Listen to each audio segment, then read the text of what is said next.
तुलसीदास के हमने 2 कवित्व पढ़े थे, उत्तरकांड से, कवितावली से। अब हम तीसरा समझने का प्रयास करते हैं।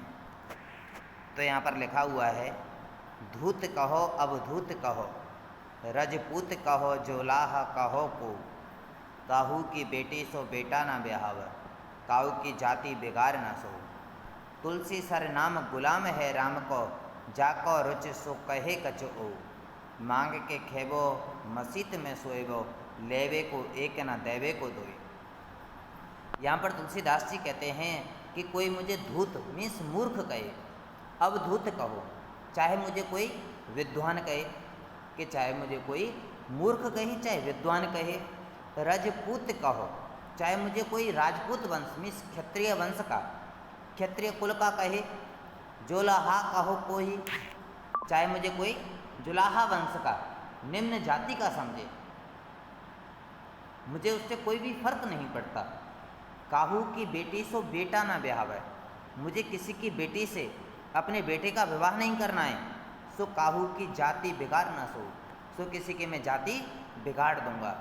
क्योंकि कहते हैं कि जो स्त्री होती है वो पुरुष के यहाँ पर जब जाती है तो उस स्त्री की जाति क्या हो जाती है, उस पुरुष की जाति के अनुरूप ही हो जाती है। जो पुरुष जिस वर्ग का होता है तो उस पुरुष वर्ग की जो जाति है वही स्त्री वर्ग की जाति हो जाती है। इसलिए तुलसीदास जी कह रहे हैं कि किसी की बेटी से मुझे अपना बेटा नहीं ब्याहना है, उसका विवाह नहीं करना है, जिससे कि उसकी जाति बिगड़ जाएगी। तुलसी सर नाम गुलाम है राम को। तुलसीदास जी अपने विषय में कहते हैं कि जो तुलसी है वो तो श्री राम का गुलाम है, राम के नाम का गुलाम है। जाको रुचि सो कहे कछु हो, कि जिसके मन में जैसा विचार आता है मेरे विषय में, वो मेरे विषय में वो कह सकता है। चाहे मुझे कोई मूर्ख कह सकता है, चाहे विद्वान कह सकता है, चाहे राजपूत वंश का कह सकता है, चाहे निम्न वर्ग का जो जुलाहा वंश है उसका कह सकता है। जिसके मन में जैसा विचार आता है वो मेरे विषय में कह सकता है। मैं तो कैसा हूँ, मांग के खेबो मस्जिद में सोएबो, कि मांग करके खा लेता हूँ, मस्जिद में जा कर के सो जाता हूँ। लेवे को एक ना देवे को दो, ना मुझे किसी से एक लेना है ना किसी को दो देना है।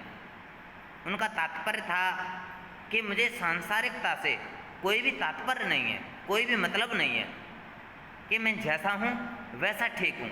मुझे तो केवल और केवल किस में रुचि है, श्री राम के नाम में रुचि है। कि सांसारिकता में जो मोह माया लोभ क्रोध ईर्षा द्वेष इन सभी का क्या कर दिया है, मैंने परित्याग कर दिया है। कि व्यक्ति जो चाहता है वो मेरे विषय में कह सकता है। अब आगे राम लक्ष्मण मूर्छा और राम का विलाप, इससे पढ़ेंगे। पहला हम दोहा जो लिखा हुआ है,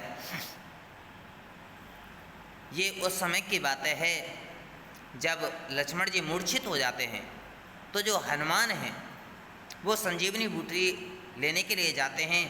तो उस समय वो अयोध्या के ऊपर से गुजर रहे होते हैं, तब भरत जी को एक राक्षसी माया जान करके उस पर बाण का प्रहार कर देते हैं। जब वो बाण हनुमान जी के लग जाता है तो जब हनुमान जी नीचे आ जाते हैं तो उस समय जब वो वार्तालाप होने के उपरांत उन्हें बताते हैं कि मैं राम का दूत हूँ, उनका सेवक हूँ, इस प्रकार से मैं उनके लिए बूटी लेने के लिए आया हूँ। तब हनुमान जी कहते हैं, तब प्रताप और राख प्रभु जय हूँ नाथ तुरंत, कि हे प्रभु मैं आपके उस प्रताप को, उस यश को अपने हृदय में रख करके मैं तुरंत ही रामचंद्र जी के पास पहुँच जाऊँगा। अस कही आयुष पाई पद, ऐसा कहकर के उनसे आज्ञा पा करके उनके चरणों की वंदना करके जो हनुमान जी हैं वो चल देते हैं। आगे कहते हैं, भरत बाहुबल शील गुण प्रभु पद प्रीत अपार। जो भरत जी का जो बाहुबल है, उनकी भुजाओं का जो बल है, उनका जो शील स्वभाव है, उनके जो गुण हैं, प्रभु पद प्रीत अपार, प्रभु के चरणों के प्रति जो उनका स्नेह है, मन मऊ जात सराहत पुन पुन पवन कुमार। बार बार जो हनुमान जी हैं मन ही मन उनकी सराहना करते हुए जा रहे हैं। किसकी सराहना?